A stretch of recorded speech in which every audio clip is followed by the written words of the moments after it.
दोस्तों, यदि आपका बैंक अकाउंट एसबीआई यानी कि स्टेट बैंक ऑफ इंडिया में है तो आप लोग एसबीआई के mobile banking app YONO SBI का यूज जरूर करते होंगे।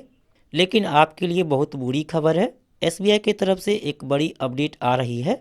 बिना किसी नोटिस के एसबीआई ने योनो ऐप में सिक्योरिटी को लेकर के नया अपडेट कर दिया है। आप योनो एसबीआई को अपडेट किए हैं या फिर नहीं किए हैं, इससे कोई भी मतलब नहीं है। कुछ फ़ोन में योनो एसबीआई काम करना बंद कर दिया है। कुछ महीने पहले एसबीआई ने कहा था कि जिनका फ़ोन एंड्रॉयड वर्जन 8 से कम है उनके फ़ोन में योनो ऐप काम नहीं करेगा। यानी कि जिनका भी फ़ोन एंड्रॉयड 8 या उससे अपग्रेड वर्जन है उसके फ़ोन में ही योनो एसबीआई चलेगा।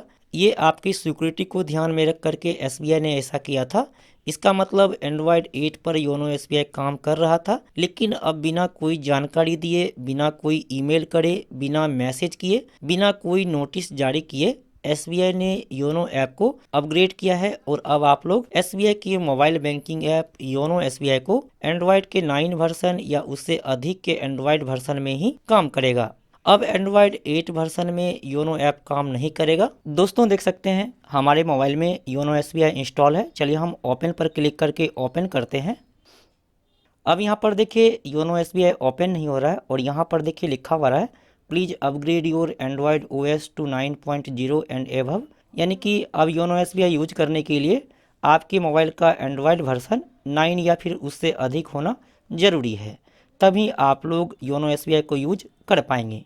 लेकिन आप यहाँ पर एरो के आइकॉन पर क्लिक करेंगे और यहाँ पर नीचे आएंगे तो यहाँ देखिए कहा जा रहा है कि योनो एसबीआई को यूज करने के लिए एंड्रॉयड 8 या फिर उससे अधिक होना जरूरी है। जबकि मैंने आपको योनो एसबीआई को ओपन करके दिखाया तो वहाँ पर लिखा हुआ आता है कि योनो एसबीआई को यूज करने के लिए एंड्रॉयड वर्जन 9 या फिर उससे अधिक का होना जरूरी है। इसके अलावा यहाँ पर भी देख सकते हैं लिखा हुआ है एंड्रॉयड 8 एंड अप। इसके अलावा यहाँ पर देखिए लिखा है सैमसंग का मोबाइल है और ये आपके मोबाइल में योनो एसबीआई यूज कर सकते हैं। अब दोस्तों, यहाँ पर आप लोग किस तरीका से योनो एसबीआई को यूज कर सकते हैं, तो सबसे पहला तरीका है, यदि आपके मोबाइल में सॉफ्टवेयर अपडेट का मैसेज आया हुआ है और आपको वहां पर सॉफ्टवेयर अपडेट में एंड्रॉयड 9 का अपडेट मिला है तो आप लोग सॉफ्टवेयर को अपडेट करके योनो एसबीआई को यूज कर सकते हैं। तो किस तरीका से आप लोग सॉफ्टवेयर को अपडेट करेंगे, आप लोग अपने मोबाइल में सेटिंग को ओपन कर लेंगे। सेटिंग को ओपन करने के बाद आप नीचे आएंगे तो यहाँ पर देखिए लिखा होगा सॉफ्टवेयर अपडेट, आप इस पर क्लिक करेंगे। इसके बाद यहाँ पर देखिए लिखा है डाउनलोड अपडेट मैनुअली, आप इस पर क्लिक कर लेंगे।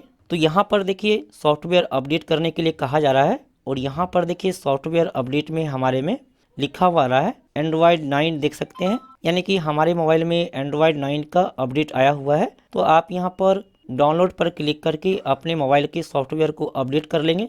जैसे ही आप अपने मोबाइल के सॉफ्टवेयर को अपडेट कर लेंगे आपका मोबाइल एंड्रॉयड 9 में अपग्रेड हो जाएगा और आप लोग योनो एसबीआई को यूज आसानी से कर पाएंगे। अब दोस्तों, यहाँ पर जिसके मोबाइल में एंड्रॉयड 9 का अपडेट नहीं मिला है तो फिर आप किस तरीका से योनो एसबीआई को यूज कर सकते हैं। अब यहाँ पर योनो एसबीआई को यूज करने का दूसरा तरीका है, यदि आपके मोबाइल में सॉफ्टवेयर अपडेट का मैसेज नहीं आया है और आप अपने मोबाइल को एंड्रॉयड 9 में अपग्रेड नहीं कर पा रहे हैं तो आप चाहें तो कस्टम रोम की मदद से एंड्रॉयड वर्जन को बढ़ा सकते हैं। अब यहाँ पर कुछ लोगों को कस्टम रोम के बारे में पता नहीं होगा तो यहाँ पर बता दूं, रोम दो तरह के होते हैं। एक होता है स्टॉक रोम जो कि ऑफिशियल होता है, दूसरा होता है कस्टम रोम जो कि अनऑफिशियल होता है। ये जो स्टॉक रोम होता है ये कंपनी की तरफ से आता है और आप जो भी मोबाइल खरीदते हैं उसमें कंपनी स्टॉक रोम इंस्टॉल करके देता है और कस्टम रोम को कोई थर्ड पार्टी बनाता है। आप चाहें तो इसका भी यूज कर सकते हैं। यदि आपको टेक्नोलॉजी के बारे में ज़्यादा जानकारी है और आपके पास कंप्यूटर या फिर लैपटॉप है,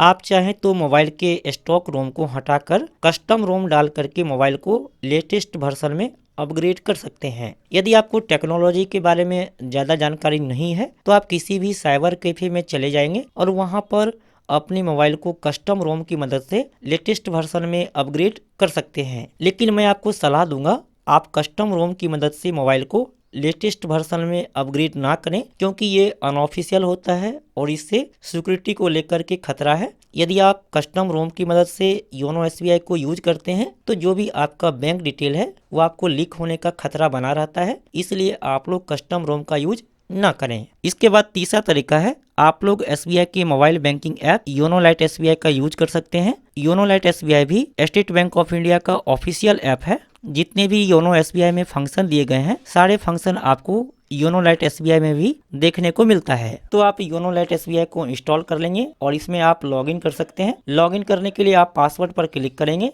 और जो भी आपको स्टेट बैंक ऑफ इंडिया के इंटरनेट बैंकिंग का यूजर नेम है, आप यहाँ पर यूजर नेम और पासवर्ड फिलअप करके लॉगिन कर सकते हैं। योनो लाइट SBI में लॉगिन करने के बाद आपको यहाँ पर बहुत सारा ऑप्शन देखने को मिल जाता है। आपको यहाँ पर माय अकाउंट्स पर क्लिक करके आप अपना अकाउंट देख सकते हैं। इसके अलावा आप लोग QR कोड को स्कैन करके पेमेंट भी कर सकते हैं। इसके अलावा आप लोग यहाँ पर UPI का भी यूज कर सकते हैं। साथ ही आप लोग यहाँ पर किसी को भी अपने बैंक अकाउंट से पैसा भी ट्रांसफर कर सकते हैं। इसके अलावा योनो SBI को यूज करने का चौथा तरीका है कि आपको नया मोबाइल खरीदना होगा और मोबाइल खरीदने से पहले आपको ध्यान देना है जो भी आप मोबाइल खरीद रहे हैं उसमें एंड्रॉयड 9 या फिर उससे अधिक का वर्जन होना जरूरी है। मैं आपको सलाह दूंगा कि आप एंड्रॉयड 10 या फिर उससे अधिक का ही वर्जन लें। यहाँ पर देखिए मेरे पास दूसरा मोबाइल है जिसमें कि एंड्रॉयड वर्जन 11 है। यहाँ पर देख सकते हैं, क्योंकि भविष्य में हो सकता है कि योनो SBI यदि अपग्रेड करे तो एंड्रॉयड 10 में करेगा या फिर उससे अधिक वाले वर्जन में करेगा। तो मैं आपको सलाह दूंगा कि आप एंड्रॉयड 10 या फिर उससे अधिक के वर्जन का ही मोबाइल खरीदिए। तो दोस्तों यही उपाय है योनो SBI को यूज करने का। मैंने आपको कंप्लीट डिटेल में बता दिया है। उम्मीद है कि दोस्तों आपको ये वीडियो पसंद आया होगा। लाइक करना मत भूलिए। फिर मिलता अगले वीडियो में, तब तक के लिए बाय, टेक केयर।